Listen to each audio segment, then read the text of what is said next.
Okay, so here's a problem for week 1, day 4, number 8. I know that some of you asked about 8 through 12, so I'll start off with number 8. So number 8 says a canteen operator paid $60 for 100 sandwiches. He sold 2/5 of them at $1 each and the rest at 3 for $2.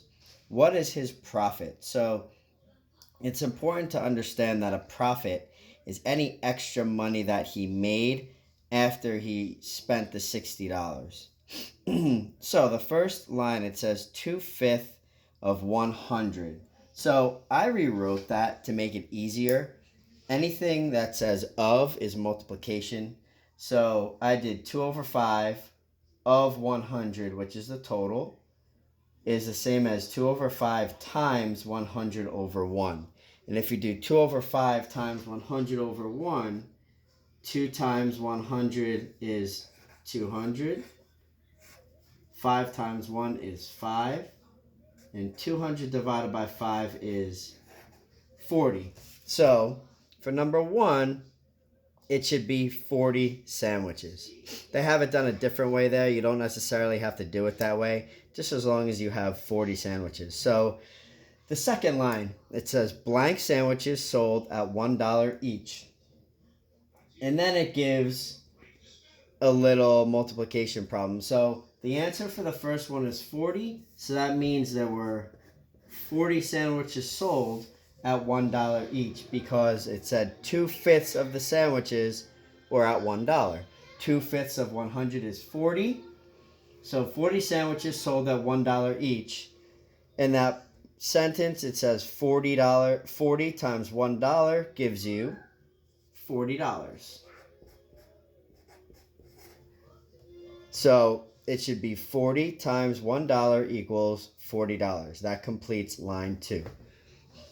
Line 3, the number of sandwiches sold at 3 for $2. So the remaining sandwiches that were not sold for $1 were sold at 3 for $2. So the first thing you want to find out is the remaining sandwiches. So line 3, it says 100 minus, then it's $40.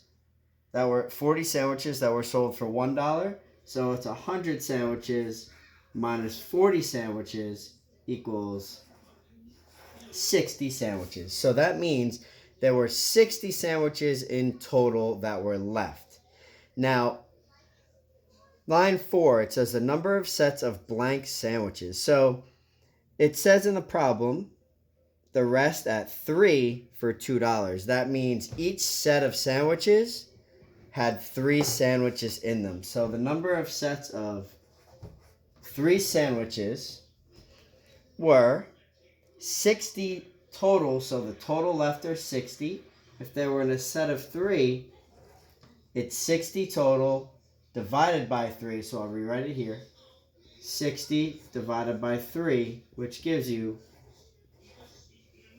20 sets.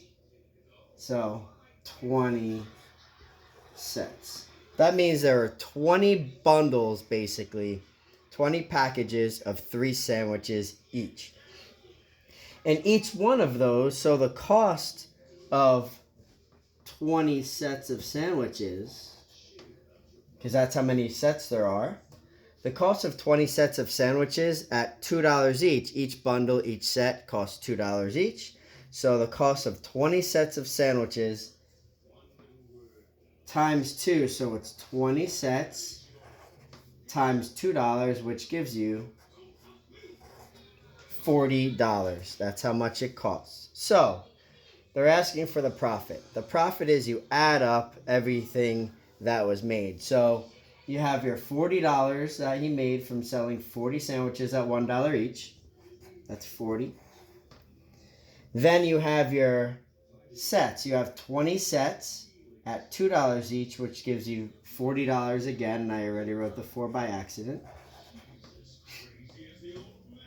So then you have to subtract the original amount that was spent on the sandwiches. So he spent $60 originally in the problem. That's how much he paid for the 100 sandwiches. So now you just have to complete this expression in order to get the profit. So $40 made plus $40 made equals 80.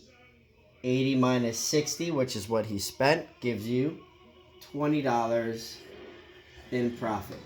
So the total profit was $20. Please let me know if you have any questions about number 8 for week 1, day 4.